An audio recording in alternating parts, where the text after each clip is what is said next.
E aí, turma, tudo bem? Glauco, como é que você tá? Tudo bem? Tudo em paz, estamos aqui hoje. Agradeço o convite, Vitor, por bater esse papo com você e a gente conversar sobre nossa cidade, né? Maravilha. Para quem não conhece, o homem da noite mogiana, e nós não estamos falando aqui de boêmio, tá certo? O Glauco, ele é historiador e mestre em políticas públicas, e ele conhece profundamente a história de Mogi das Cruzes. Ele já foi diretor de patrimônio da cidade, depois secretário adjunto, e segue todo um trabalho aprofundado, né, sobre a história da cidade, e não só da cidade, da região como um todo. Ele conduz o projeto do Redescubra Mogi e o professor segue aí dando as aulas. Mas calma aí, Glauco. Antes de começar, eu vou me aparamentar É importante, né? para nós estarmos aqui falando do mesmo tema, né, de um assunto que todo mundo gosta. Importante também falar que esse episódio é um patrocínio, vou fazer o meu jabá, da Santa Lola. Santa Lola, aqui em Mogi das Cruzes, com uma coleção incrível que está entrando no Natal. Então, avise a Dona Valéria. Com certeza. Dona Valéria, Importantíssimo. aparece lá e vai conhecer um pouco da nossa coleção. Tudo bem, Glauco? Me conta um pouco como é que anda as coisas. Graças a Deus estamos caminhando com um projeto novo esse ano, né, Vitor? Então a gente traz para a cidade de Mogi das Cruzes o Redescubra, né? O Redescubra, ele basicamente é um pouco do que eu já faço durante os últimos 15 anos, né? Tanto de aulas quanto de pesquisas. Logo depois que eu me formei, né, da minha formação, já comecei a me enfatizar bastante com Mogi, né? Mas eu gosto da história da cidade desde criança, né? Então, o Redescubra está sendo essas aulas gratuitas, né? Em alguns pontos fixos da cidade de Mogi e vídeos semanais, né? É isso aí. Para a internet, onde as pessoas gostam, né? De uma forma de uma educação não formal, né? Claro. Aprender e se apropriar da cidade. Não, é fantástico, né? Eu mesmo, eu não sou mogiano, você sabe disso. Mas eu me identifico com a cidade como se mogiano fosse. Legal. E eu acompanho, pesquiso, não de uma forma acadêmica, mas tento entender, porque é importante nós sabermos a história do lugar onde nós estamos, né? Então, por exemplo, hoje eu passo com as crianças no centro de Mogi. Tá vendo essa loja aqui? As crianças olham. Então, aí embaixo era um cemitério. O quê? Então. E a história ela vai se transformando e trazendo para a cidade uma nova roupagem, né? Mas é importante que nós não nos esqueçamos de tudo que passou por ali, né? Não, com certeza. A cidade vem se modificando ao longo do tempo, né? Mogi ainda guarda uma essência. É uma cidade que tem, né, ainda uma particularidade de ser perto da região metropolitana, mas também na borda do interior. E é aquela cidade que tem um centro que não é tão expandido, né? Um centro É isso aí. ainda histórico, né? Com ruas com características históricas, né? Perdemos muitos casarões ao longo dos últimos 30 anos, É né? isso aí, né? Mas ainda guarda uma essência. Acho que o principal de Mogi hoje, né, é esse patrimônio que a gente observa, tanto histórico quanto paisagístico, e esse patrimônio, principalmente o imaterial, que está ligado muito à relação afetiva, né, das pessoas na cidade de Mogi. Então isso denota, quando a gente vai para uma festa de uma quermesse, quando a gente vai numa lanchonete ou num restaurante antigo da cidade, que quer comer aquele prato, isso traz a memória Traz. de quando os pais ou uma reunião de amigos ou aquele casal no início de um relacionamento estava naquele espaço e até hoje o espaço está aberto, né? Exatamente. Mogi traz essa característica de manter esses negócios, né? E às vezes eu passo com a minha esposa, ela fala, isso aqui, nossa, mas isso aqui já está aberto há uns 30, 40 anos. Né? Então, as coisas vão evoluindo.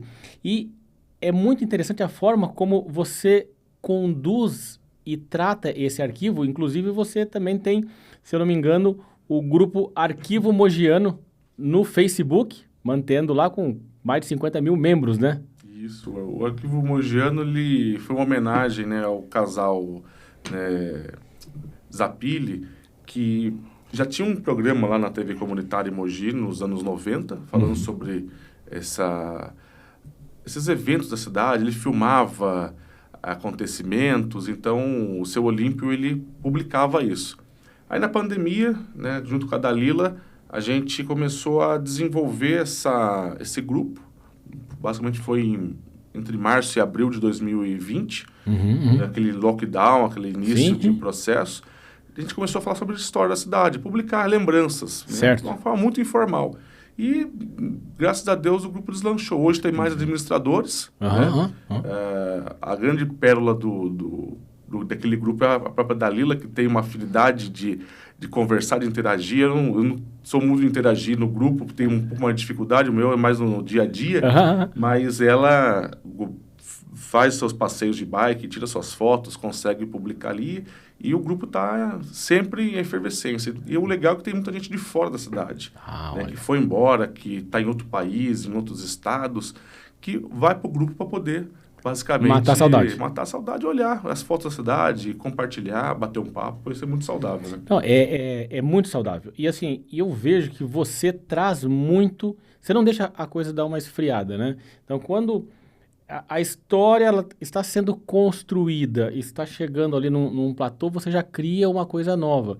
E aí, no meio dessas suas criações, nós temos aí e eu não sei se isso é certo, a forma de eu falar. É Amhal ou Amaral?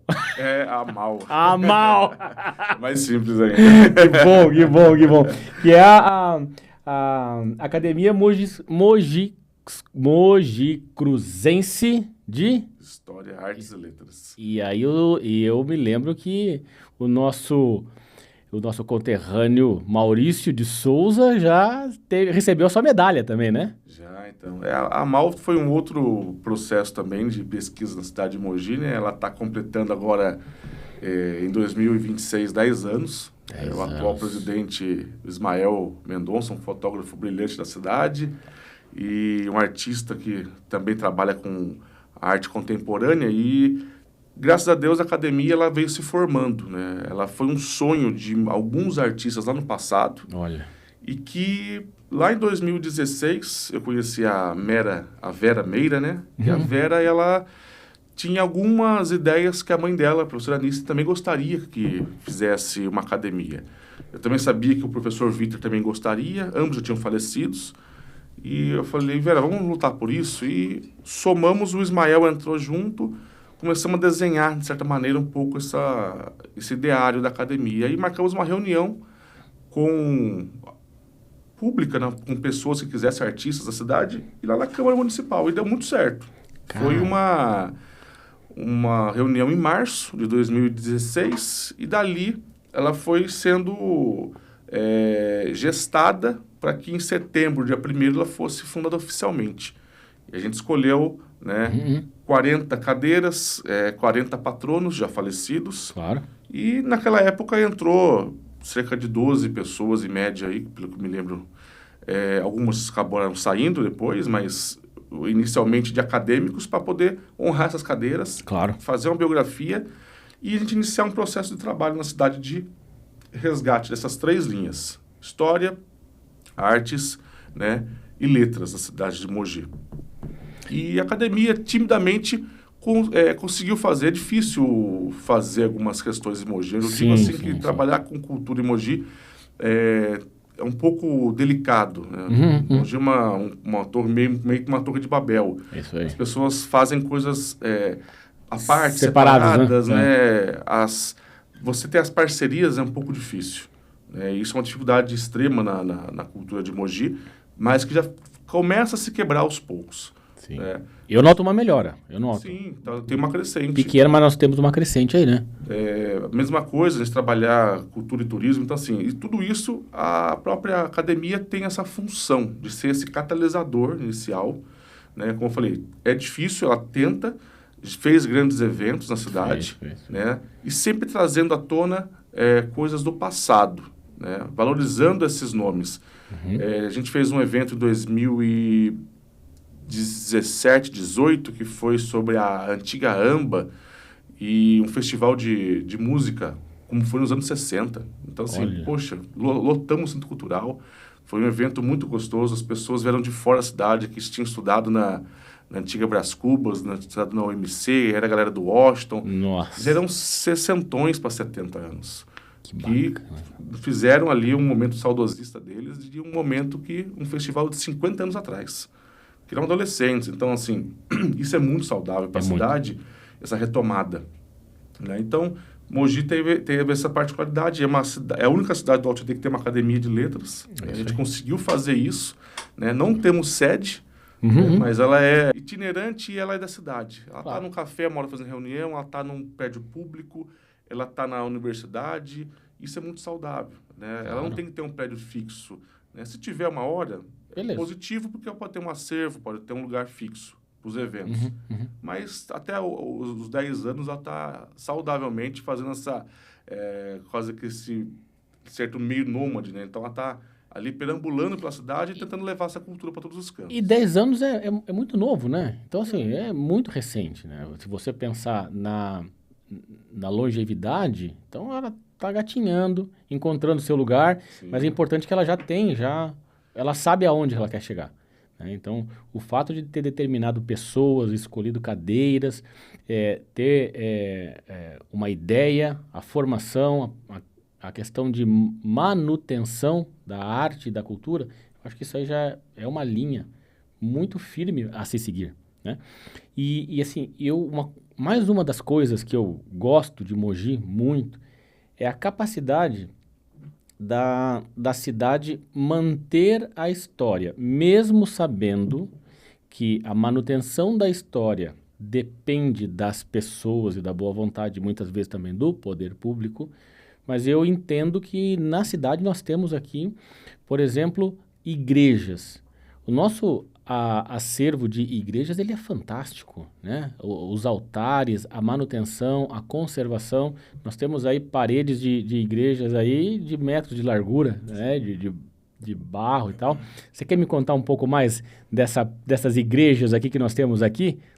Sim, então, Mogi das Cruzes é uma cidade que tem esse patrimônio sacro, né? A gente pode pôr esse nicho, e colonial.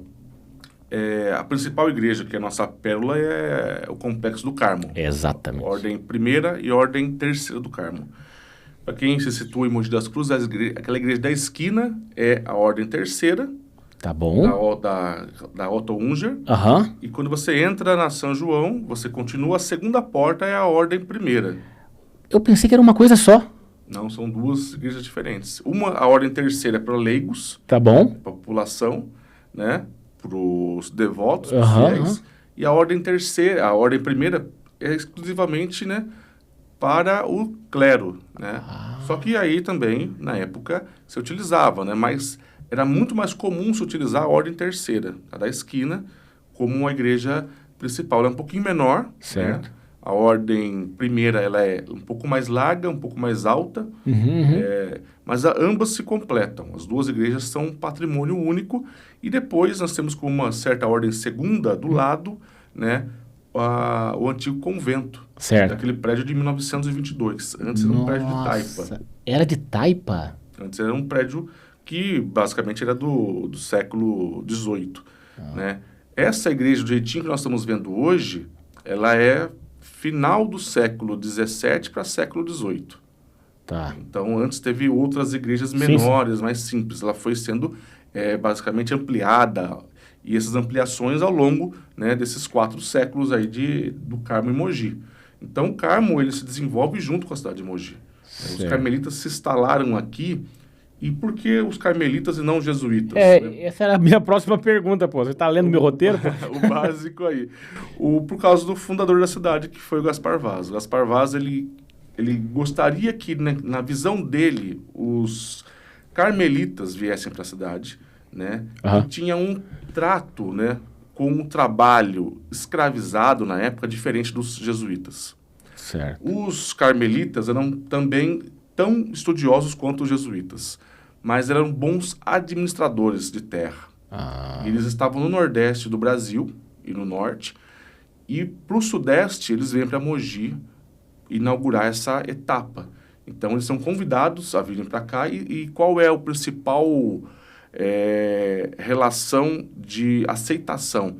Muita terra. Então você imagina assim, Eu tenho a frente da Igreja do Carmo, tem as duas portas. Tá. Aquelas duas portas até, uma linha imaginária, até a cidade de Monteiro Lobato, uma natividade da Serra, Vale do Paraíba, isso foi dado para ele. Naquela época, basicamente, era 70% da Sesmaria, que pertencia a Gaspar Vaz. Da frente da igreja até a Penha, em São Paulo, era de Gaspar Vaz. Então, ele dá metade desse lote, 70%, uma base aí, mas a metade e o restante é dele. Então, ele o vale inteiro. Metade do vale. É que dentro do vale depois ainda continua. Depois de Natividade, você vai entrar ainda em Taubaté, você vai entrar na parte ali de Pinda, em diante. Tá, mas Monteiro Lobato pega São José dos Campos? Sim. Então, São José era Mogi, Jacareí, Guararema, São Francisco Xavier. Tudo isso até Natividade. Então, assim, cativou o olhar desses frades que vieram para cá e se estabeleceram aqui. E a terra é extremamente cultivável, né? À beira de rio. Nós temos o rio aí que atravessa Guararema, vem para cá. E com isso, os jesuítas perdem um grande momento de estarem presentes por aqui, se alojam com um acordo com os carmelitas, partem em Guararema, na História da Escada. Ali onde tem a igreja de São Longuinho ali? Isso, que é a História da Escada. Ali passou por mãos jesuítas e por mãos carmelitas. Então, tem uma certa divisão durante a história. E a gente consegue identificar essa divisão hoje na arquitetura ou não? Sim, a arquitetura jesuíta, ela tem algumas características na pintura de valorizar o que nós temos de fauna e flora. Tá. Um exemplo. Bom. Tanto que aqui em Mogi, dentro da Igreja do Carmo, nessa ordem terceira, a sacristia tem um teto. E nesse teto tem alguns desenhos que foram ali elaborados. Mas aquele teto não foi feito para aquele espaço. Ele veio pronto. Ele foi encaixado ali. Ele é menor. Ele não foi pintado ali? Desse teto, não. Esse teto ele foi instalado ali. Os afrescos foram feitos em outro lugar? Possivelmente no Nordeste do Brasil. E aí eles trouxeram para cá, da sacristia. O que foi feito desenhado aqui é o da nave central. A nave principal. Aí foi feito aqui por artistas que têm uma conotação mais mineira. Então, colonial mineiro, século, basicamente, 18. Né? Metade do 18 começou a pintar a igreja. Tanto que os nossos afrescos são bem ligados a Minas Gerais. As técnicas, as cores, as volutas, né? As características físicas dos santos e dos doutores da igreja. Aleijadinho já comungava nessa época também? São discípulos dele. Entendi. São aprendizes dele. Principalmente aprendizes do mestre Ataíde. Que trabalham essa relação da pintura.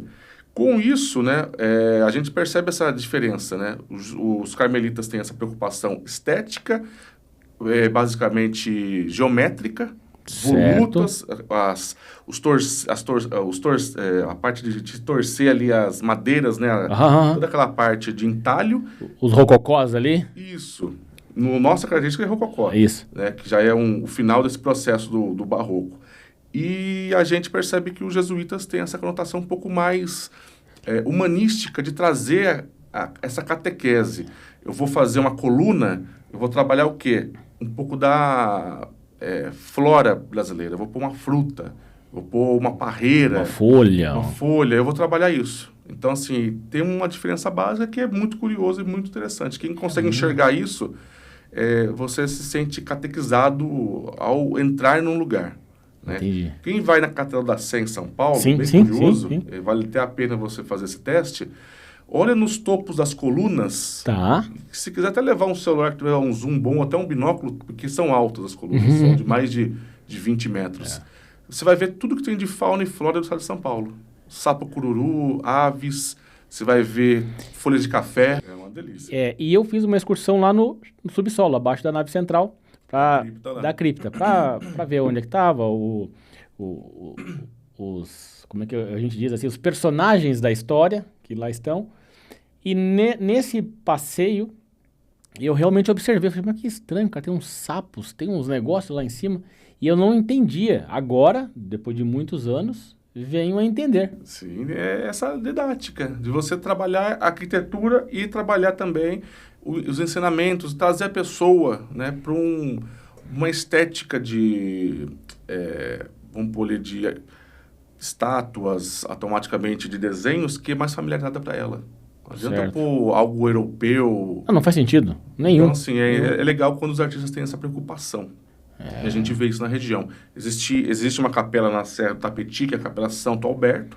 Lá Onde é que ela fica, aquela lá? No bairro do Beija-Flor. Ah, tá. Pro outro lado aqui. Você pode ir tanto pela Moralogia, quanto você pode ir por Eu acho que Botujuru. eu já passei pelo Botujuru. E você sobe ali a serra, já cortando, e você está do outro lado da serra. Aquela capela é uma capela que inicialmente foi feita por jesuítas, depois os carmelitas terminaram a capela. Então, são duas também influências. O altar dela era um altar jesuíta, que hoje está desmontado no Museu do Carmo, guardado lá, porque são 4 colunas talhadas. Estou falando de um altar de, pelo menos ali, na casa entre 1630 a 1660 que ele foi feito. E roubaram 2 colunas nos anos 90. E aí a igreja decidiu levar o altar para não ser mais furtado, todas as peças. Madeira maciça, imagina? Existe um comércio paralelo de santos, de paulistinhas, de arte sacra, e o Brasil, infelizmente, né, exporta essas peças para o comércio interno e para o comércio exterior. Tem gente que quer ter essa peça em casa por vaidade. Existe um tráfico enorme de peças sacras. Muito triste. A gente acaba perdendo esse patrimônio da nossa região e um patrimônio nacional, né? E dessa maneira, essa igreja lá teve essas colunas talhadas, coisa mais linda. Então, dá hoje, né, para se fazer, e a tecnologia é muito importante, né, vale muito a pena, a gente pensar de que maneira a gente pode recriar com técnicas como impressoras. Hoje tem um projeto do Museu de Arte Sacra de São Paulo que tem uma exposição que chama-se Para Ver e Sentir. Eu trouxe a exposição para Mogi, em parceria com eles, com a Festa do Divino na época, e em 2023 ela ficou em Mogi. Era uma exposição sacra de peças que, quando nós fomos ver as peças lá, eles colocaram a peça verdadeira e a peça do lado, feita com a 3D e com as técnicas deles de pintura. Certo. Você não sabia distinguir. No olhar. Caramba. Você não sabe distinguir qual é a real. Traz isso para um lugar que a pessoa pode tocar a peça.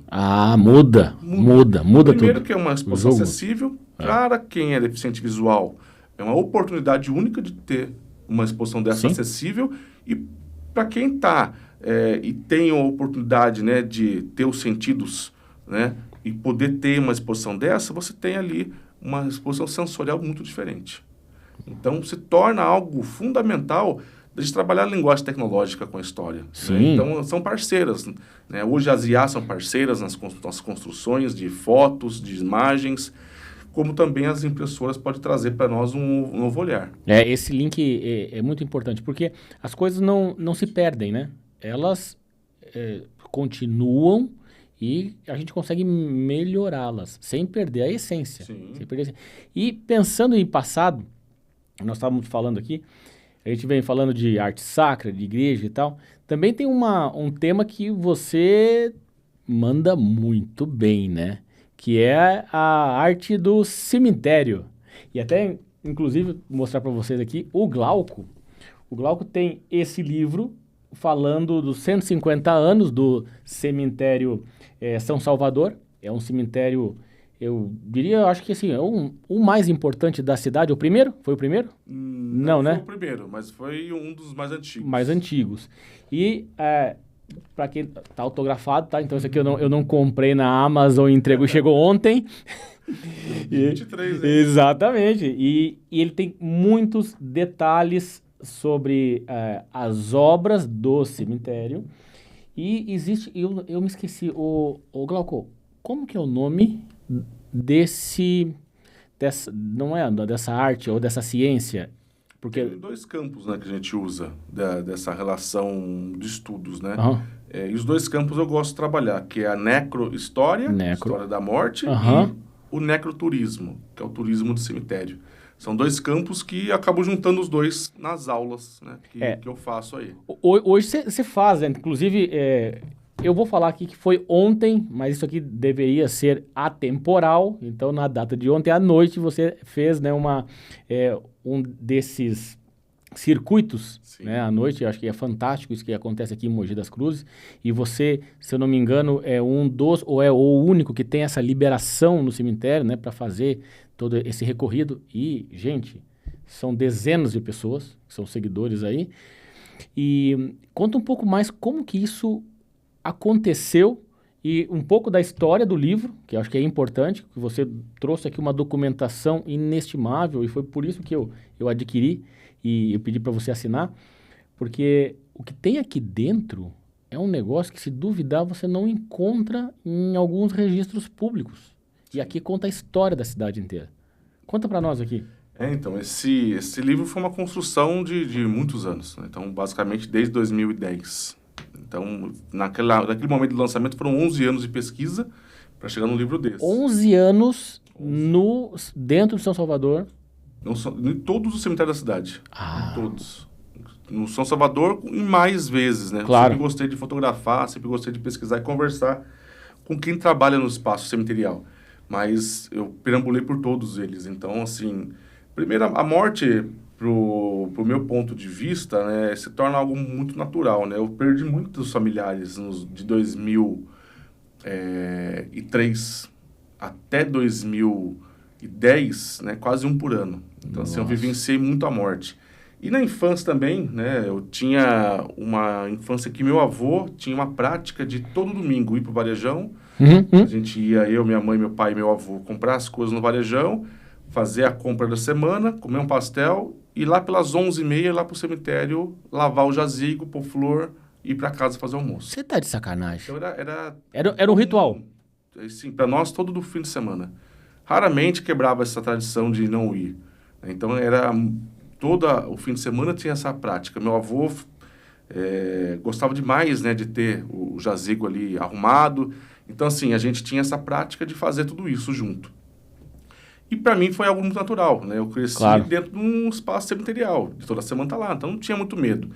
E depois eu fui perdendo tio, fui perdendo avô, e aí a morte ficou mais perto de mim através da carne, a questão assim de ir lá, ajudar a arrumar o corpo. Entendi. Ajudar a lavar. Não era uma coisa que eu precisaria fazer. Claro. Mas eu gostava de estar ajudando ali naquele processo. Certo. A gente pode contactar uma funerária, a pessoa vai lá e faz todo o processo. Sem dúvida. Né? Mas eu fiz, na época, junto com meu primo, né, de buscar roupa em casa, ir no necrotério da Santa Casa de Mogi, entrar lá, reconhecer meu avô, ajudar a tirar o que tinha de roupas ali quando estava internado.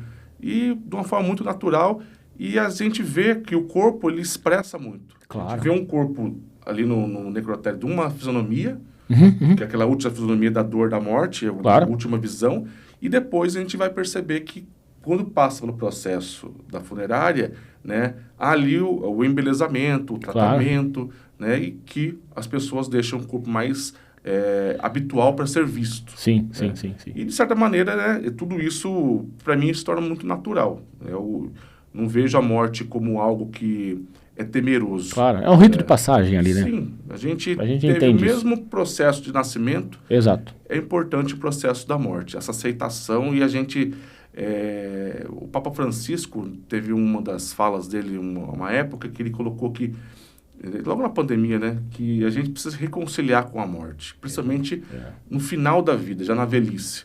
Não ter a morte como uma grande inimiga. É isso mesmo, eu me lembro dessa fala. A gente observa ele mesmo nesses últimos meses antes de falecer, né? E a última vez que ele aparece na Páscoa, ele fala, eu estou fazendo a minha Páscoa, eu estou fazendo a minha passagem. Ele estava mal, já estava saindo do hospital, ele estava aquela coisa no Vaticano mais preservado. Mesmo assim, ele aparece sem roupas eclesiásticas, uma hora com cadeira de roda na Basílica do Vaticano. Então, assim, ele se reconciliou. Ele fez a sua passagem, fez a sua Páscoa. Isso é muito saudável. Aceitou. Claro. Né, de uma forma muito, muito amorosa. Né? E dessa maneira eu tento levar para as pessoas. Né? O livro tem essa visão de trabalhar todos os cemitérios da cidade de Mogi. Né? Ele vai trabalhar uma visão puramente ligada à relação de lendas, das histórias de cada cemitério, do como é morrer, né, durante a humanidade. Eu venho desde a pré-história trazendo isso até chegar no Brasil e em Mogi. E, basicamente, né, a última parte do livro, que é um outro fator importante, eu dou um olhar para os profissionais da morte. Para quem trabalha com a morte, que são profissionais invisibilizados. São mesmo. As pessoas não querem conversar, não querem, às vezes, E a entrevista deles me deu muito esse olhar de que as pessoas têm muito preconceito com eles. Às vezes até de apertar a mão. Ah, não, você trabalha com cadáver. Então, assim, acho que a pessoa é impura. E, pelo contrário, é um outro profissional como qualquer outro. Exatamente. Tem o mesmo valor do que os enfermeiros e o médico num parto. Porque no final da vida, ele vai cuidar do amor de uma pessoa. Ele está entregando ali, não é um caixão, uma urna com um corpo dentro. Ele está entregando o amor de uma pessoa para ser velado durante algumas horas, para todo mundo se despedir e depois fazer o sepultamento, a cremação, o que for feito. Então, isso traz uma relação que se torna hoje um profissional que tem que ter um holofote nele, né? Hoje a gente vê alguns influencers que trabalham em funerária que gostam de mostrar o dia a dia, né? Você segue também uns camaradas? Eu sigo também. Mas é engraçado demais, velho. É o dia a dia deles, né? É muito engraçado. Eles mostram de tudo, né? E de uma forma muito natural, né? E o principal hoje, né, que é feito em corpos no Brasil, né, que não é você embalsamar. Embalsamar é um processo que é um pouco mais pesado para o corpo, porque o corpo fica muito mais preservado. Na história, quem passou por isso já foi Lenin, Evita Peron, já foram embalsamados. Alguns papas também, né? Basicamente, os papas, os últimos, quase todos foram embalsamados. E com isso, o que é feito hoje, o mais comum é a tanatopraxia. Sim. Né? Que basicamente é você injetar um líquido, tirar parte do sangue de fluidos. Exato. Você segura o corpo, estabiliza ele para dar mais segurança, para não ter vazamentos, extravasamentos. E o velório acontece tranquilamente por mais de 24 horas, com segurança. Com segurança. E é um custo muito pequeno. Claro. A funerária cobra, e é uma prática fundamental para ter essa segurança. Às vezes um parente se atrasa, alguma coisa acontece, alguém não chegou, quer se despedir, quer ter esse último olhar. E por que o olhar? Porque o olhar gera o luto saudável. Esse luto precisa acontecer. A despedida, né? Sim. A despedida. Por que a pandemia foi tão chocante? Porque a gente enterrou muita gente. E não via. Lacrado. E não via. Não via. Não, exatamente. Era proibido de chegar. E a gente perdeu muita gente na pandemia. A gente não pode esquecer disso de vista. Não. A gente estava num momento em que, pelo menos, de 1 milhão e meio de brasileiros saudáveis, ninguém com nenhuma possibilidade de doença que a gente pudesse planejar uma morte. Não, morreu, de repente, ainda se afogando no seco, né? O pulmão não aguentando respirar. E a gente viu colapsar a saúde pública e a gente sem perspectiva. Não tinha o que fazer, não tinha o que fazer. E assim, eu me lembro daquela época, todo mundo, eu acho, deve se lembrar, que ninguém sabia exatamente o que fazer. Sim. Né? Então, era respirador artificial, era aqui em Mogi mesmo, o poder público na época colocou hospital de campanha, né? Rapaz, era um horror aquilo, cara. Parece a impressão que eu tinha, e não romantizando isso, era que a morte estava pairando a cidade, assim, sabe? Porque todo dia tinha alguém. Você tinha um próximo. Conhecido, tinha alguém que você tinha uma noção. Foi um momento triste, a cidade se preparou, né? E teve um momento de mudança de gestão, né, de um prefeito para outro, teve uma continuidade do trabalho que foi fundamental ali. Foi. Né? As quebras não podem acontecer, porque senão ia impactar a saúde. O hospital de campanha foi montado, e fora isso, se usou Luzia, se usou o próprio Arnaldo Pesutti. Todo mundo. O Arnaldo Pesutti também fez parte desse teve, circuito? Ele teve, e tanto no Pesutti que, infelizmente, funcionários foram contaminados, né? Quando você vai hoje no Pesutti, no Castelinho, tem uma placa com o nome dos funcionários que foram contaminados e faleceram ou por contaminação interna ou por até mesmo a sociedade, porque todo mundo ficou vulnerável, né? Não tinha como. Eu estava na época na Secretaria de Cultura, né, que eu tenha conhecimento, né? Acho que eu fui a única pessoa que não pegou. Olha. Que pegou, que teve um sintoma, ficou sintomático, né? Mas assim, eu fazia aquele exame que era o do nariz, eu me esqueci do nome. Toda semana, porque sempre alguém positivava do meu lado. E eu com máscara, e eu diabético, tendo comorbidade, e aquela coisa, tô com medo, né? Minha esposa trabalhando no hospital, se preservando para não levar para casa. Eu, no momento, trabalhei em casa ainda durante um tempo, depois que eu fui para o poder público, mas eu ainda dando aula remotamente. Então, assim, a cabeça naquele turbilhão, mas a gente estava tentando sobreviver no meio de um caos, né? E, graças a Deus, passamos por isso. Passou. Mas é um ponto que a gente precisa ter de importância. E o final do livro trabalha a pandemia. Então, eu tive que reescrever esse final, trouxe uma amiga jornalista que ela escreveu esse capítulo final para poder, com o olhar dela jornalístico, né? E mostrando o caos que foi o enterramento, porque lá no Saudade não tinha vaga. Teve que começar a enterrar em calçada. Nossa! Então, parte do cemitério hoje lá, não tem onde você caminhar, não tem mais alameda. Nas alamedas, se enterrava de 2 a 3 pessoas, uma da outra. Nossa Senhora, Glauco. E teve caixões na época que foram enterrados, como também lá em Manaus. Sim, um sobre o outro. Sem uma divisão. Né? Não tinha o que fazer. Tinha jeito. Foi um caos na saúde, na relação cemiterial, na sociedade, na economia, em tudo. Não, foi um caos. A gente sobreviveu a esse ponto. Né? Graças a Deus. Mas assim, aí eu vou ainda voltando à questão do cemitério.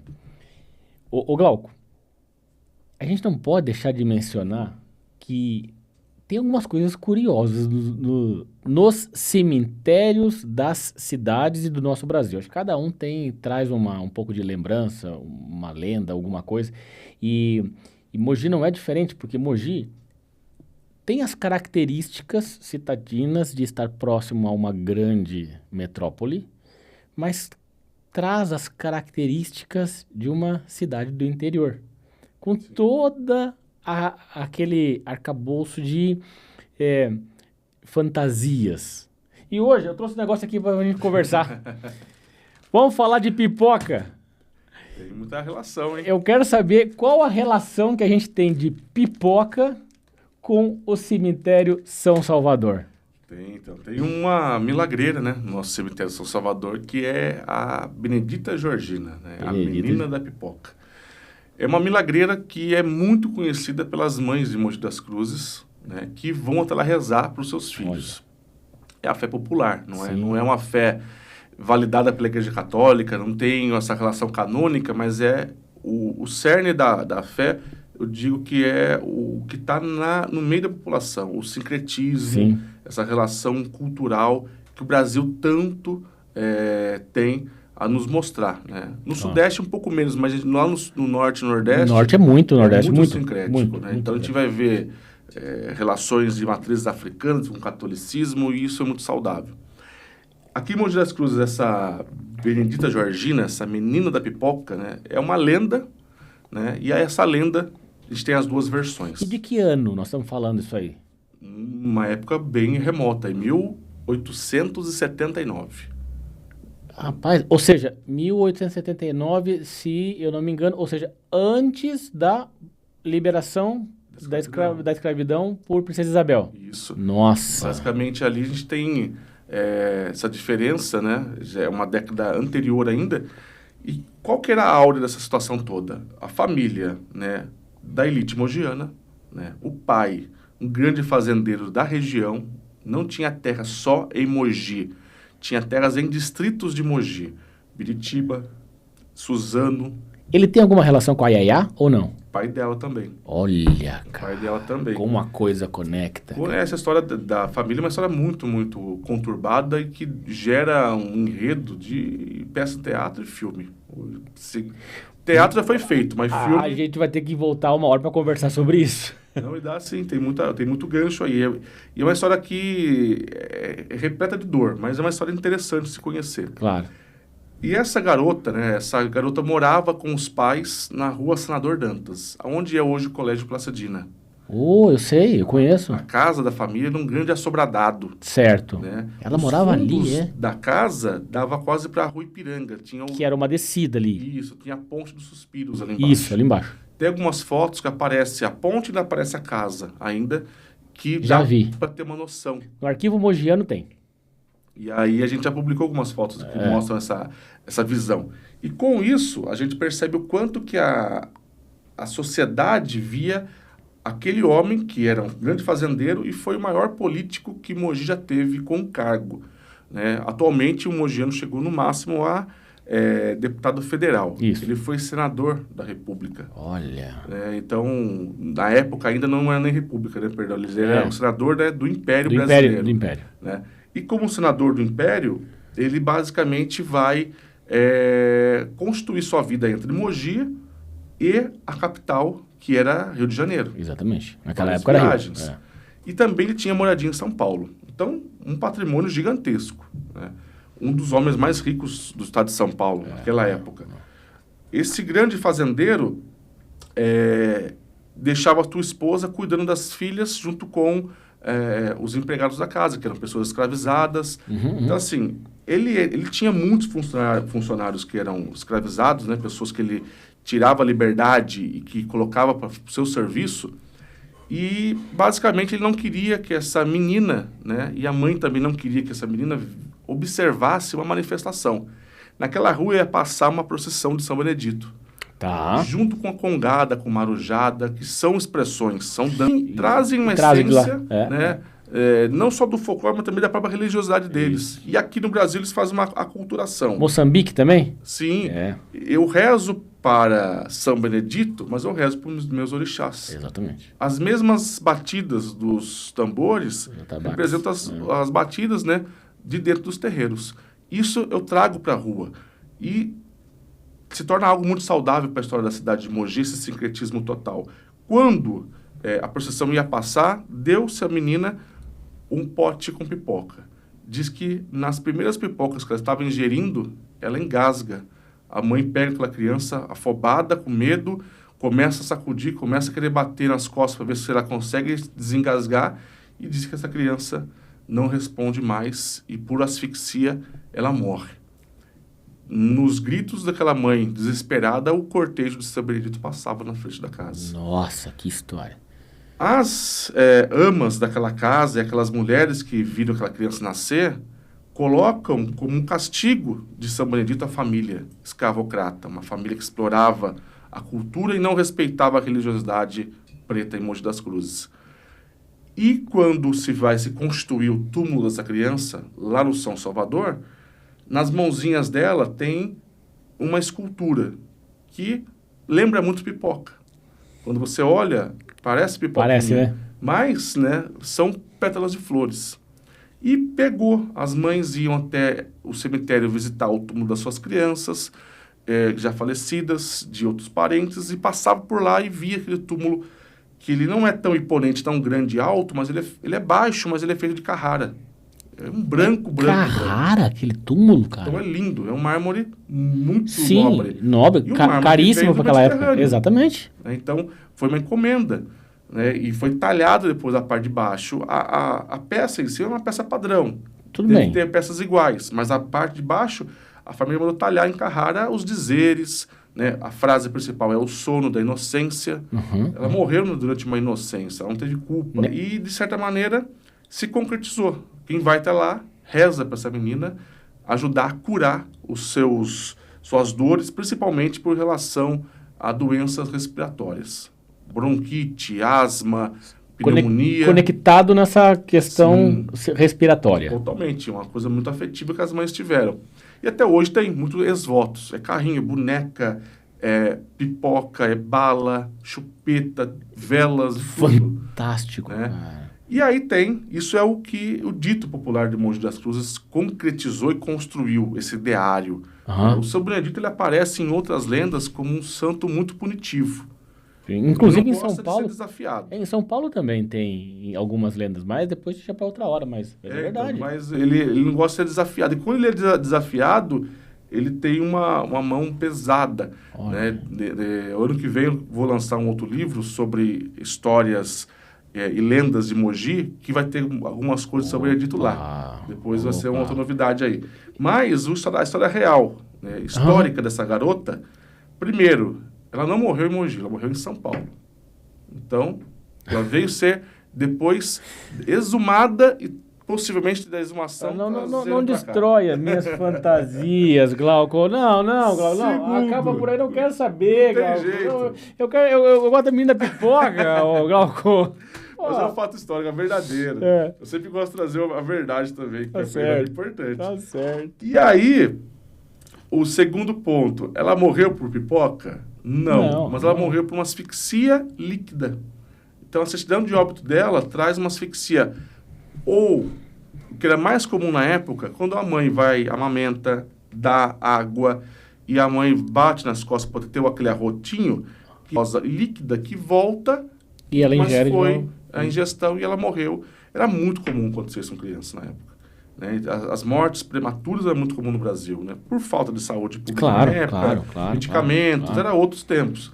Mas ela teve essa morte trágica, que chocou os pais, Sim. e depois ela é sepultada aqui em Mogi das Cruzes. Então, é a verdade por trás dessa história aí. Ah, e não. Mogi tem mais algumas outras mentiras que a gente vai contando, mas tem que se contar a verdade. Ah, não, mas não é possível, cara. Não, eu tenho uma outra aqui. Tem uma outra aqui que não é possível, cara. Essa eu vou guardar, Pipoca. Não é possível.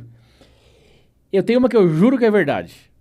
Tem uma procissão. Você não deve saber dessa aí. Uma procissão que um camarada entrega uma vela pra quem olha e aquela vela vira um fêmur. Isso é uma promoção que acontece, essa é verdadeira. Como é que é essa história aí? Porque eu já vi, eu nunca vi a procissão porque eu durmo cedo. É bom dormir cedo, né? Nem é bom desafiar. Eu durmo cedo, mas tem gente que fica acordado pra ver, né? Então, quem fica acordado é o problema dessa procissão. Ela em si não é o problema. O que acontece? A procissão dos mortos é uma procissão que a gente diz que é um salvo-conduto, que certo. As almas têm para poder sair do cemitério das 3 da manhã até as 5h15, 5h20. Porque ela não pode deixar de voltar quando o sol começa a raiar. Ela tem que voltar ainda numa penumbra. Tem uma data para isso acontecer? Sempre o dia 2 de novembro. Passou já. Passou, mas ano que vem repete. Nossa. Então, assim, é um momento em que as energias... É o quê? O refluxo. O refluxo, exato. Ela teve possivelmente um refluxo de alimentação e pode ser aquela alimentação pastosa, espirituais, se tornam muito fortes. Certo. Né? É um momento que não é legal você querer olhar, mas é bom você rezar, você se introjetar, pensar em quem já faleceu da tua família e emanar bons fluidos para ela, boas orações para ela. O que se diz, né? Que de todos os cemitérios da cidade saem procissões. Os portões se abrem. Físicos não se abrem, mas o portão espiritual, claro. Ele vai se abrir e eles estão liberados, esse salvo-conduto, para eles poderem ir até lugares que eles gostavam, visitar parentes que ainda estão vivos ou futuras gerações. Eles têm essa liberdade. Com o seguinte ponto, caso eles sejam vistos, eles precisam, aí sim, desafiar quem eles veem. Então, um exemplo, essa história que aconteceu, né, na rua Senador Dantas, de uma mulher ter visto... Sempre é na Senador Dantas ali, né? É uma rua importante. Sempre acontece um BO ali, hein? É bom evitar, né? Essa rua que vai começar lá no centro, né, na atual antiga rodoviária e vai até o cemitério lá em cima, é uma grande rua da cidade. E nessa mesma rua, né, diz que uma senhora viu pela fresta da janela, já era umas 3h10, 3h15 da manhã, essa procissão passar. E um homem se aproxima perto dela, ele tem característica física no escuro, ele é uma característica humana. Certo. Quando clareia, você vê a parte mais dos ossos. Então ele tem essa parte dúbia entre a realidade e o ilusório. E ele aproxima dela e ele dá uma vela na mão dela. E ela, assustada, recebe a vela e vira ao rosto para dentro da casa e a procissão passa. Quando ela volta o rosto para a vela, ela percebe que a vela não é mais uma vela, é um fêmur. Então, ele tem essa relação puramente de desafio. E qual que é esse desafio? Ela vai ter que aguentar aquele fêmur durante 1 ano na casa dela. Tem que ficar com aquilo lá. Se ela não devolver no próximo dia 2 do ano seguinte... O camarada passar ali? Na janela e alguém se aproximar, não precisa ser o mesmo. Vai ser alguém da procissão. Tá. E se alguém não se aproximar, ferrou. Ferrou porque ela vai fazer parte da procissão. Ou se também ela não fizer a devolutiva. Então, é os dois caminhos. Ela vai estar ali, basicamente, esperando sentenciada a participar dessa procissão. Então, antigamente em Mogi, né, as crianças, né, queriam olhar, os pais sempre coibiam, e até hoje, né, se guarda isso. Então, É uma tradição, né? É um momento importante, uma energia importante do dia 2, né? Mas vale essas orações. Não vale querer assistir, porque senão vai se dar um pouco mal. É bom, porque lá onde eu moro, eu acho que eles nem vão, é longe. Então, eu vou ficar na minha, rapaz. Você tá louco, cara. Você tá doido. Cara, quanta coisa fantástica Tem muita coisa. tem nessa cidade. Mogi é um patrimônio e uma cidade que vai nos trazer um conectar diário, né? Com a história da memória afetiva, do patrimônio material, que a gente vai estar observando, outra observação do patrimônio paisagístico. A gente esquece que a Serra do Itapetí, a Serra do Mar, é do outro patrimônio paisagístico. Não, isso aí é absurdo. O maior patrimônio paisagístico que nós temos em Mogi, o que nós menos damos valor é o Rio Tietê. Que corta a cidade de ponta a ponta, né? Ele começa aqui pequenininho e lá depois de São Paulo vira gigante, né? Total, e é um rio que vai morrer, depois de emendar com outros rios, ele vai morrer lá no Rio da Prata. É isso aí. Entre Colônia do Sacramento, no Uruguai, e Buenos Aires, na Argentina. Então, poxa, olha como o rio nasce em Salesópolis e está lá na Argentina depois. É um rio fundamental para muita gente, para um estado, para muitas cidades e para países. E assim, as cidades se desenvolveram ao redor dele, né? As margens dele. Se você contornar, claro, ele já foi readequado e recanalizado, passando por São Paulo, mas depois você tem Santana do Parnaíba, que foi ali às margens, depois você tem Itu, que foi às margens, e se você ir pela Estrada Velha, contornando, não pela Castelo Branco, você vai ver que a estrada desses antigos bandeirantes era margeando o rio, a Estrada Velha. Então, ele, assim, inevitavelmente, incondicionalmente, esse rio traz o desenvolvimento da região. E é um dos poucos rios que ele corre para dentro, né? Sim. Ele não vai... uma questão puramente geográfica ali. Exatamente. Dois erros geográficos, ou não digo tanto erro, uma questão de mudança, modificou alguns cursos, né? Porque o Rio Tietê nasce na cabeceira, no topo, perdão, né, da Serra do Mar. Exatamente. Ele poderia cair para o outro lado, né? Mais perto do mar do que mais... Sem dúvida. Interior. Ali Salesópolis ali. Desce. Se ele estivesse num outro ponto, ele ia descer e fazer uma queda e já era. Como é o Rio Tatinga, que nasce aqui em Itaçupé e vai descer Bertioga. E tudo seria mudado, né? Nossa, demais. Todo o relevo, toda a flora. E poderia ser, a gente nem saberia se São Paulo seria a São Paulo que é hoje. E outra coisa, você pegou o Rio Paraíba do Sul, mesma coisa. Ele nasce lá entre Minas e Rio de Janeiro e desce, Vale do Paraíba.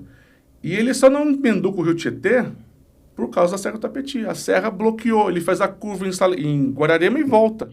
É verdade. É isso mesmo, ele dá a volta. Ele só vem até Guararema fazer uma curva. Porque o rio, o início da Serra do Tapeti criou uma barreira para ele não se emendar com o Rio Tietê. Senão o Rio Tietê tem uma vazão muito maior, muito mais gigantesca. Sim. Ele já ia chegar potente em São Paulo. Total. Né? Porque aqui, a gente entende, ele vem pequenininho, vai tomando forma aqui em Suzano, Poá, e vai tomando forma.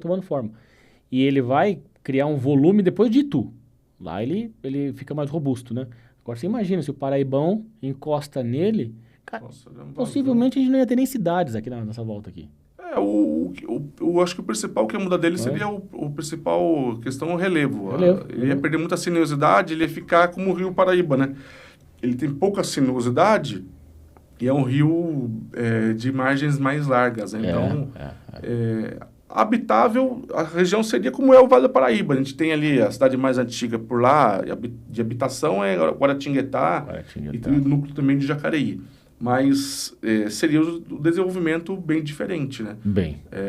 E com isso, são possibilidades, mas são dois pontos importantes que a gente tem de patrimônio, né? E todo esse patrimônio a gente tem na cidade de Mogi, né?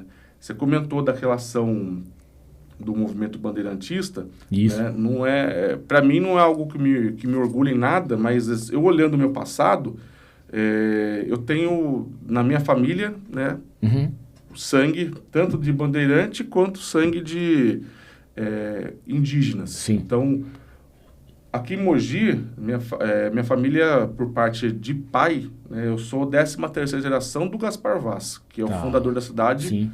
Em 1611. que é uma coisa que a gente precisa pensar na cidade de Mogi, né? A data de aniversário da cidade de Mogi, como ela foi feita, como ela está sendo divulgada, né?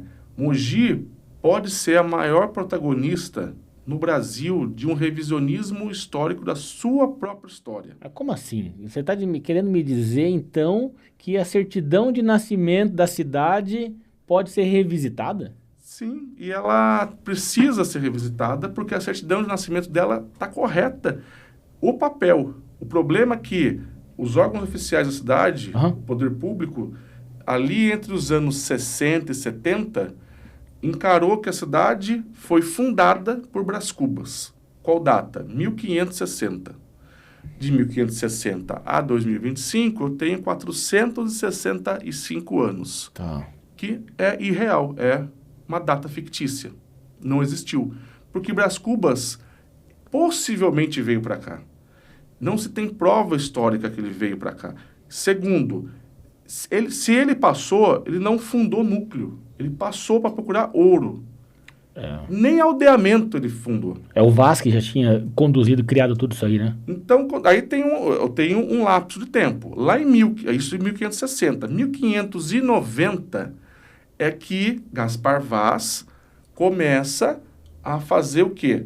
A vinda para a região para poder fazer uma grande obra. Ele veio ser um engenheiro para alargar o caminho entre São Paulo de Piratininga e a região da nascente do Rio Tietê. Eu nem estou falando de Mogi ainda. Certo. E aqui ele descobre vários povos originários. Sim, sim. Tinha povos muiramomes, tinha povos que viviam em alguns aldeamentos chamados de Emiboigi.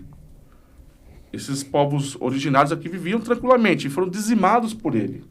Foram dizimados por esses dois homens, tanto Brás Cubas quanto por Gaspar Vaz. E aí Gaspar Vaz se fixa aqui, 1590, 1610. 20 anos o cara estava aqui. Ele tinha feito um aldeamento. Claro. Constituiu família, trouxe os filhos, já tem uma quantidade de pessoas morando. Ele escolhe um lado alto do Rio Tietê, onde é o Marco Zero da cidade, onde tem a catedral, atual Catedral de Santana. Ele morava na esquina, de frente para a catedral, onde tem um estúdio de tatuagem, ali era a fazenda do Gaspar Vaz. E Gaspar Vaz, basicamente, pede para a coroa portuguesa para se fundar vila, sair do status de aldeia para vila e eleger Pelourinho e criar Câmara. Só que quem autoriza é a coroa. Sim. O documento vai para Portugal, bate e volta. Voltou, chegou aqui no dia 17 de agosto de 1611. Tá. Se ele quisesse ter fundado Mogi, usando a data do documento, o aniversário de Mogi não é 1º de setembro, seria 17 de agosto. Exatamente. Mas ele transfere, ele quer que seja uma data no dia 1º de setembro, com uma grande festividade, e ele quer fazer o quê? Reunir essa família, porque pensa, poxa, ele conseguiu elevar a vila, ele conseguiu a autorização do rei, que estava além mar, estava lá do outro continente. Sim. Foi de navio e voltou. E ele, basicamente, contente com isso, escolhe a data de 1º de setembro. Ele criou uma ata. Essa ata chama-se foral. O documento de hoje é uma réplica, porque o documento lá em 1700 começou a se perder. Mas é um documento de 1700. Certo. As assinaturas são basicamente quase que iguais, se não iguais para quem fez a reprodução. E porque o documento se perdeu, a parte dos originais. E ele foi depois encadernado. Esse documento, junto dele, vem a ata da Câmara. As outras atas posteriores, dos anos consecutivos. E ali mostra, Mogi tem uma certidão de nascimento. Nasceu, sim. E quem fundou Mogi, fundou em 1611, e foi Gaspar Vaz. Aí você fala, poxa, caramba, então tem uma diferença, Mogi tem 414 anos, não 465 anos. Se nós conseguirmos fazer um pacto entre o poder legislativo, executivo e juntar pesquisadores e formalizar isso, Mogi vai só rebaixar sua identidade, mas vai contar a verdade. É verdade. Isso é fundamental. Não adianta, porque vai cair naquele uso do que a mentira contada muitas vezes vira verdade. Pode acontecer isso. A gente tem os dados, os documentos, e Mogi tem 414 anos. E é uma cidade de 4 séculos. Claro, sem dúvida. Isso não vai tirar. Ótimo. Isso não vai tirar. E é uma cidade que tem a sua história verdadeira sendo reescrita.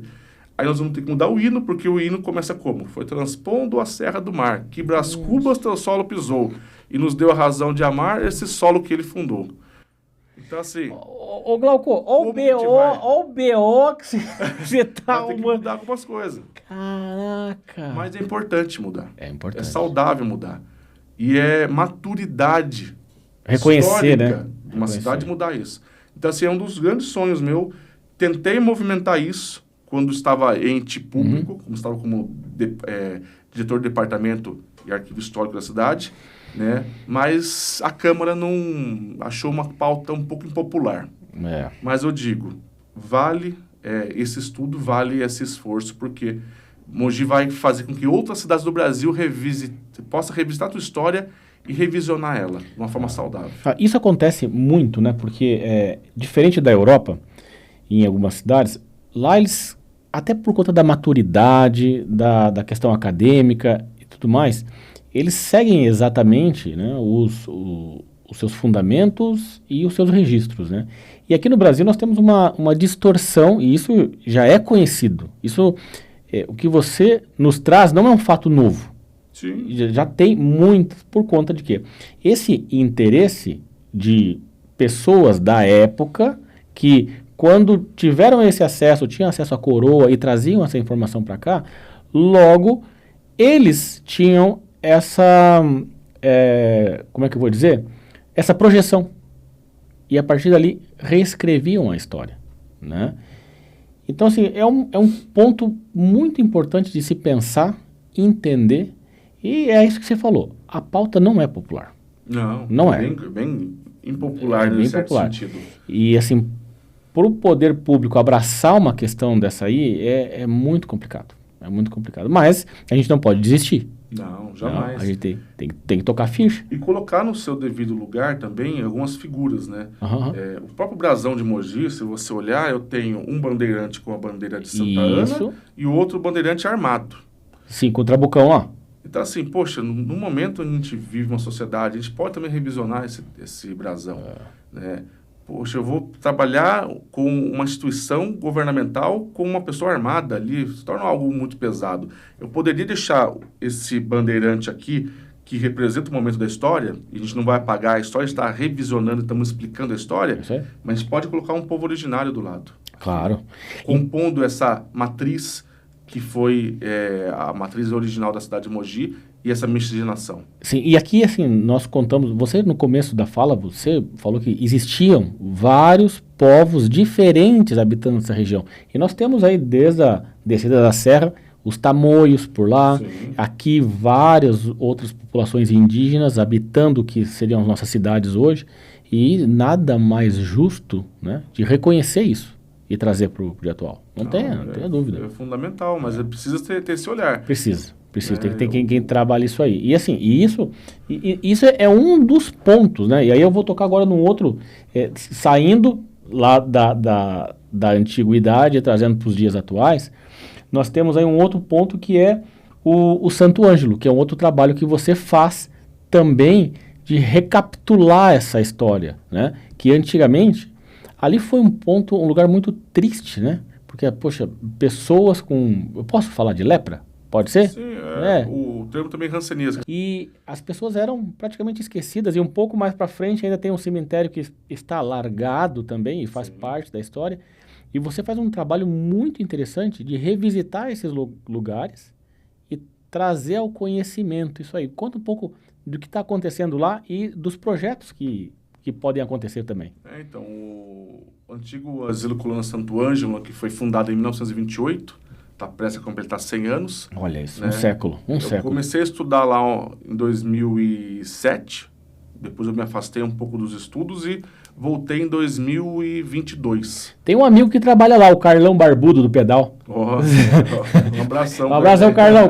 Tem muitos funcionários. Hoje, se não me engano, está na base de 400 funcionários, o complexo hospitalar todo. E esse hospital, ele foi um hospital cidade, né, para poder receber compulsoriamente, né, pacientes com a hanseníase desde 1928. Então, ele tem um panorama de construção que é ligado à relação higienista americana e francesa, né? Os prédios têm essa logística de alguns serem pavilhões, morar todo mundo junto, internado, Certo. e outros já com a doença estabilizada, em carvilhas, que são prédios menores, quartos duplos, né? Ou um quarto para uma pessoa, ou também nas casas. Então, assim, é uma mini cidade. Aquilo ali era um modelo americano, então, né? Total. O Brasil compra a ideia que é uma ideia higienista. Tá. Como é o exemplo, o bairro de São Paulo, Higienópolis. É Um bairro que foi feito para tratar de doentes. Olha, excluído da cidade de São Paulo, em um bairro que hoje é um bairro de elite. Sim, mas o próprio nome Higienópolis tem essa relação ligada, né, a essa relação da higienização também, né? Fora também a relação grega, né? Claro. Mas durante a história do Brasil se pensa nessas relações. E basicamente, né, o hospital veio se desenvolvendo ao longo dos anos, chegou a ter 4.500 pacientes morando lá dentro. Nossa. No seu auge, nos anos 40. E só de Mogi ou da região vinha todo mundo? No Brasil inteiro.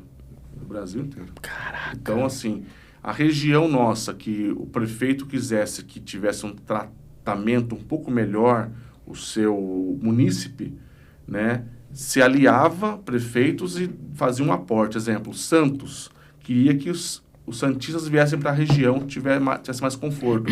Eles financiam um prédio. A prefeitura ajuda. Fala para o governo do estado, olha, a região da Baixada Santista vai financiar esse pavilhão. Tem lá o pavilhão Santista até o dia de hoje. Então, tem alguns apelidos, alguns pavilhões que guardam essa essência. E, de certa maneira, a gente tem essa construção toda, né? É um complexo lá, né? É uma área gigantesca, uma mini cidade. Tudo que você imagina ter numa cidade. Prisão, cassino, cinema, oficina mecânica, ferramentaria, marcenaria, tudo. Tinha até hípica de cavalo. Então, você imagina. Cara, eu não tinha essa noção. Tinha lago estouraram a represa depois e o lago fica do lado do Santo Ângelo, do bairro. Mas tinha canoagem, campo de futebol, assim. Hoje, se você pegar e entrevistar algumas pessoas, eles vão tratar o espaço com saudosismo. Entendi. Mesmo sendo compulsório lá dentro. Certo, certo. Eles eram muito felizes no sentido do que, olha, a doença, ela dói, o tratamento é dolorido. Eu não poderia voltar para casa, mas eu tinha um ambiente de conforto. Todas as semanas. Concurso de moda, tinha bailes, então tinha assim, uma forma de distração incubada pelo governo do estado, na época, que dava-se ponto. Mas não era todo mundo que tinha essa visão ampla de felicidade tendo esses eventos. Tinha pessoas que queriam voltar para casa, queriam ter seu convívio, estava ali segregada, porque o estado mandou, estava presa, né, dentro de uma área. Né, e isso gerou esses traumas, né, ao longo desses 100 anos do hospital. E depois o hospital, nos anos 80, vira o Hospital Arnaldo Peso de Cavalcante, homenageando um dos dermatologistas daquele hospital, que foi médico lá, um cara muito humanizado, que tratava as pessoas com nenhuma indiferença, né? A hanseníase deixa muitas marcas, as pessoas perdem dedos, muda a fisionomia, e com isso, ele sempre muito amoroso, né? Muito dedicado ao paciente e ao ser humano que estava ali dentro. E homenageiam ele após a morte dele com o hospital, né? Dando o nome dele ao hospital. Foi no governo Paulo Maluf que mudou. Né? E, basicamente, hoje é um hospital de retaguarda, um hospital de cuidados paliativos, não só de hanseníase. Mudou bastante. E hoje, né, esse hospital que está tombado, ele é um patrimônio do governo do estado de São Paulo e da cidade de Mogi. Não é patrimônio nacional ainda. E desde 2022, eu comecei a fazer roteiros, aulas, né, levar as pessoas como eu levo para o cemitério. Levo para lá, as pessoas vão conhecer a história do lugar, conhecer prédios, entender essa dinâmica e finalizar no cemitério. Em 2024, eu consegui fazer o museu lá dentro, que é uma exposição fixa, contando um pouco da história. Em um dos carvídeos, foi uma parceria com a diretora da época. E hoje o diretor, Ari Osvaldo, o atual diretor clínico do hospital, né, liberou, né? Então eu sou a única pessoa a fazer o roteiro lá dentro. Basicamente, eu faço mês sim, mês não. E a população vai, conhece. Então, assim, eu estou com parcerias hoje com o Centro Espírita, com a Caixa de Beneficência, que é a associação deles, pensando em tudo isso, para a gente poder tentar culminar com o restauro do Cine Teatro.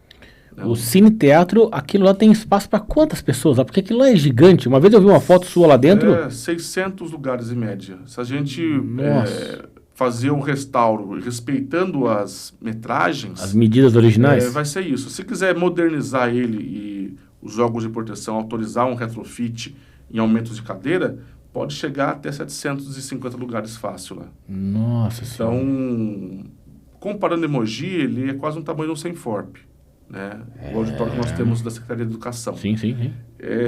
Só que eu digo o seguinte, a gente restaurar aquilo lá tem que ser através de uma Rouanet, porque é algo, eu estou falando de uma casa de 30 a 50 milhões. Sim.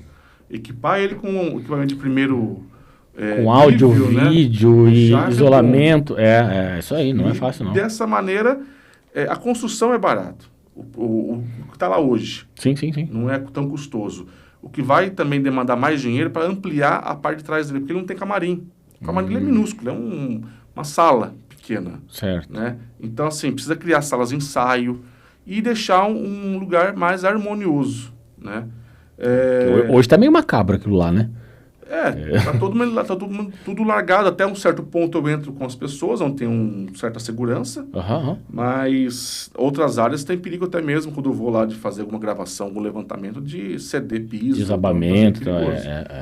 Já existe um projeto, né, da arquiteta Maria Lúcia e da própria arquiteta que trabalha também dentro do hospital, que já está lá há mais de 20 anos, de se fazer um restauro. Precisa rever essas planilhas, rever esses projetos e, basicamente, tentar trazer à tona esse hospital de volta. Eu queria falar o nome da mulher, esqueci. De renda, as grandes empresas da região e do estado de São Paulo possam aportar. Claro. Não vai sair dinheiro do bolso da não empresa. sai. É repasse de imposto. Uma isenção, né? Repasse de imposto. Então, assim, poxa, e eu digo que não é um teatro para Mogi. Eu vou muito mais além. Ele é um teatro para o Alto Tietê. Né? Eu queria muito que quem estivesse junto nessa parceria seria o Condemate, do Alto Tietê, porque o teatro pode ser um teatro do Alto Tietê. Todas as cidades. Poxa, vai ter um balé lá de Poá, vem para Mogi se apresentar aqui.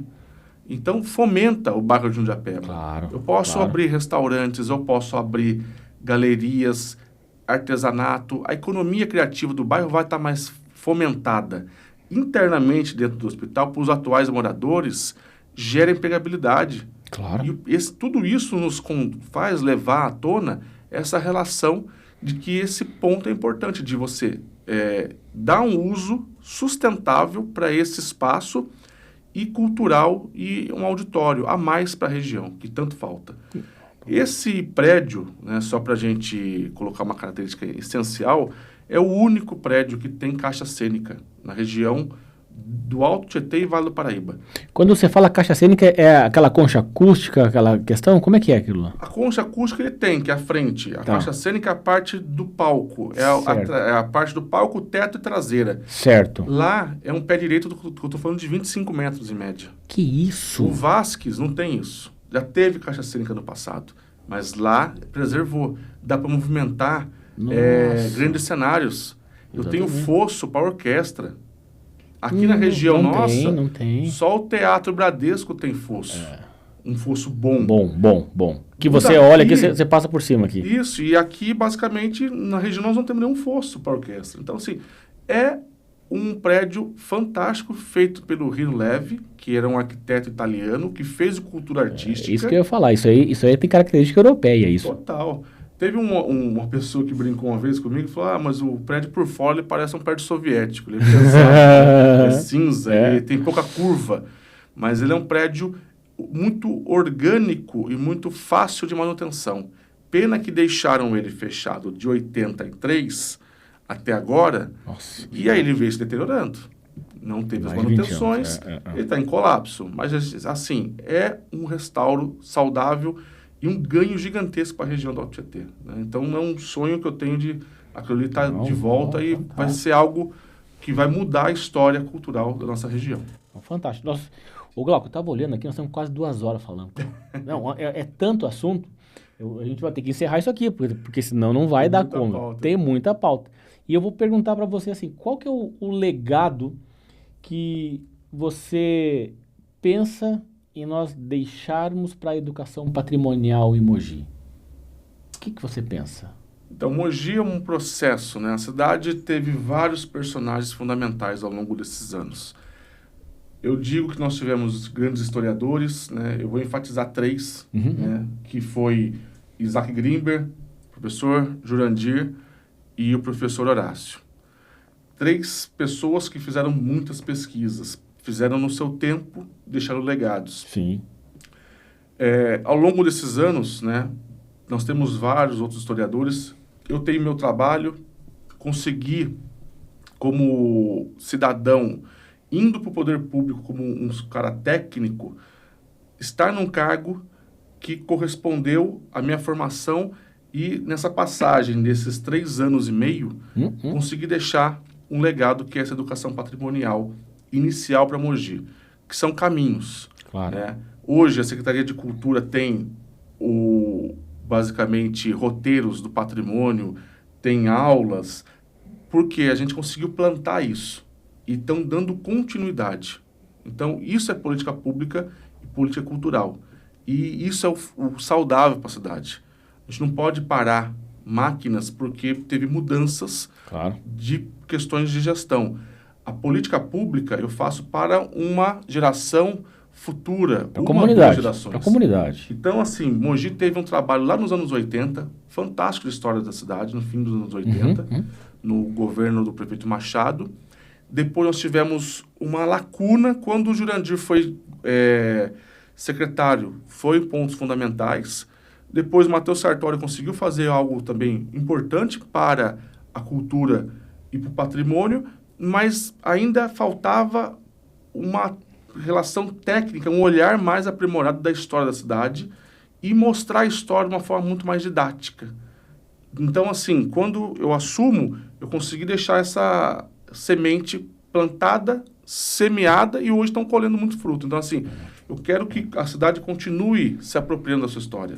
Pelas redes sociais, pelas idas no cemitério, no hospital, nas caminhadas noturnas pelo centro, usando os museus. A cidade precisa, até mesmo pelo Instagram, os comentários de fotos, de lembranças, isso não deixa a história cair no esquecimento. Então, assim, a cidade vai se movimentando, né? Então, por onde eu passo, às vezes eu não fico durante o projeto todo, mas eu deixo as minhas pegadas e as minhas sementes ali para poder germinar.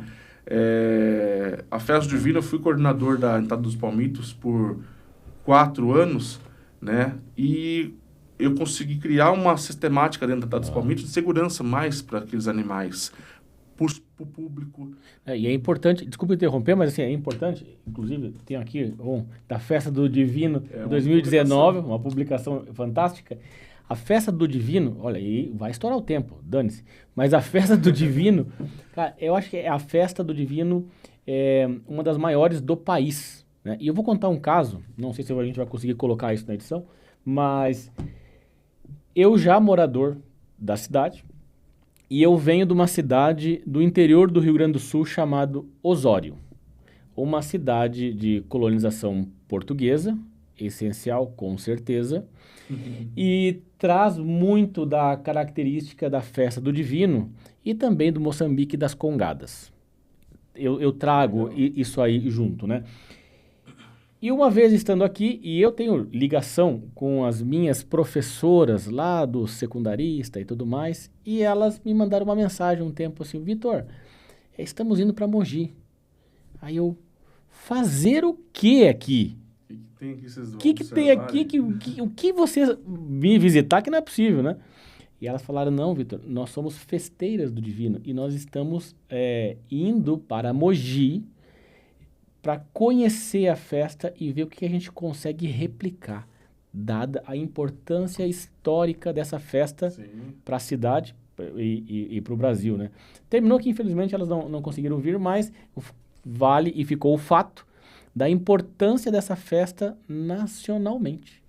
E você Não, estava com lá, certeza. e você estava presente nessa questão aí, principalmente da segurança da festa dos palmitos, que é um momento alto da festa e eu também penso crítico, porque nós temos ali a proximidade com animais, munícipes, eh, charretes, então e precisa ter uma segurança ali e sem abafar o glamour da festa, né? Sim, o principal é a relação do trato consciente com a segurança e o bem-estar do animal. É isso o aí. primeiro ponto que eu vou pensar. O segundo, a relação do munícipe. Mas ter uma harmonia, eu consegui deixar um grupo de contenção. Hoje nós temos voluntários, veterinários no processo.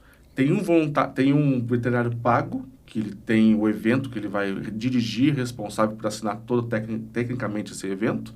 Né? Mas eu estou falando de pelo menos 120 cabeças de animais. Nossa que são Senhora. bovinos. Fora 600 cavaleiros. É muita coisa na rua. Os equinos. E assim, se quando a gente tem ali o animal, às vezes se solta e se estressa, é muita gente, eu não posso conter o animal de qualquer jeito. Não Tem dá, um jeito certo. não dá. Para a segurança do próprio animal É. e também de quem está observando o cortejo. E cada ano aumenta mais, né? Sim, e tem que frear. Né? É. Porque senão a gente acaba fechando, né, o final. Esse ano aconteceu isso.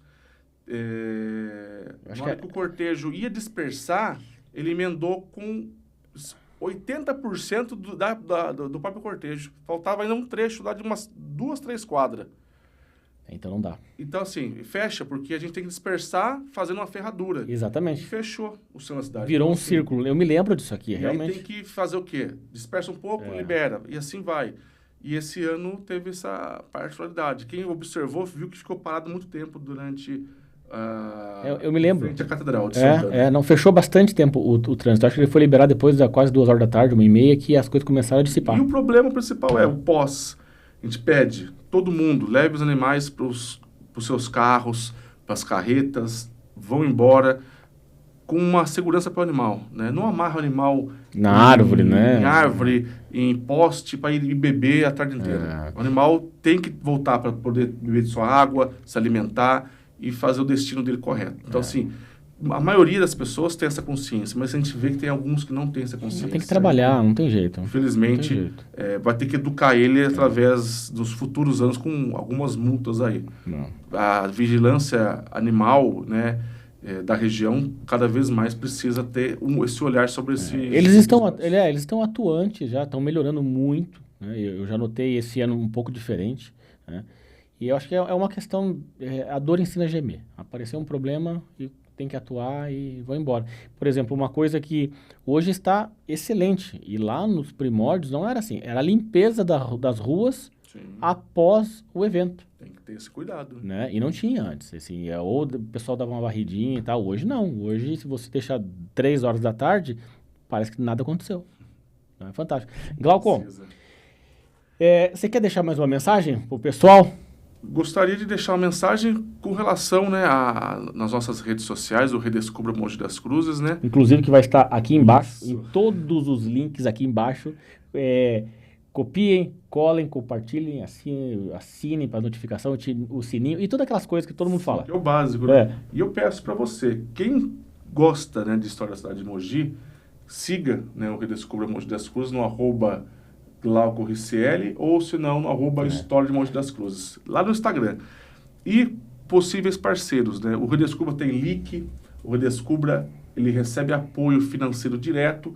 Quem puder gostar e querer associar a tua marca ao Redescubra, né, é um projeto que trabalha educação patrimonial e trabalha a história da cidade de Mogi com muita credibilidade, passando conteúdo de muita informação e para pessoas não só de Mogi, mas para Brasil e chegando em outros países. Né? Nós estamos crescendo cada vez mais nas redes sociais e é um conteúdo de qualidade, não é simplesmente você postar uma foto e deixar sem uma legenda, ou você fazer hoje IAs sem responsabilidade e distorce a história. Né? É legal, a IA é uma parceira, mas quando você tem um técnico acompanhando ela e criando ela junto, uma áurea de realidade baseada no verídico e não no ilusório. Então, toma muito cuidado com conteúdos pela internet hoje. E o Redescubra traz esse conteúdo saudável. Então, se você quer apoiar, tem a tua empresa e quer se associar a nós, fique à vontade, pode nos contactar que será um prazer. E você, empresário que tem ISS, não tem nenhuma saída de gastos. É um imposto, você pode pagar, no caso, destinar para o Redescubra esse imposto que vai ser fundamental para os projetos futuros aí via LIC, que é uma lei de incentivo municipal. Então, eu convido vocês, agradeço o Vitor e essa oportunidade, Vitor, de você colocar né, esse podcast fantástico que traz tantas pessoas importantes né, para poder trabalhar temáticas da cidade, do Brasil, né? Desejo um futuro próspero para o podcast, que vocês estão se consolidando cada vez mais e esse podcast está sendo referência na cidade de Mogi das Cruzes. Então, continua a referência. Né? Vambora. Traz mais gente e vamos dialogar, vamos fazer roda de conversa com mais pessoas e muito obrigado pela oportunidade mesmo. Eu penso assim, cara, que é um espaço que estava faltando para a cidade, né? É um espaço assim que não tem, eu sempre falo para as pessoas, não tem um fim mercantilista. Tá? Aqui é para nós trazermos as pessoas, os amigos, contar a história, contar um pouco de nós. E eu vou reforçar um ponto que você comentou agora, que é o ponto do ISS. Gente, isso é muito importante.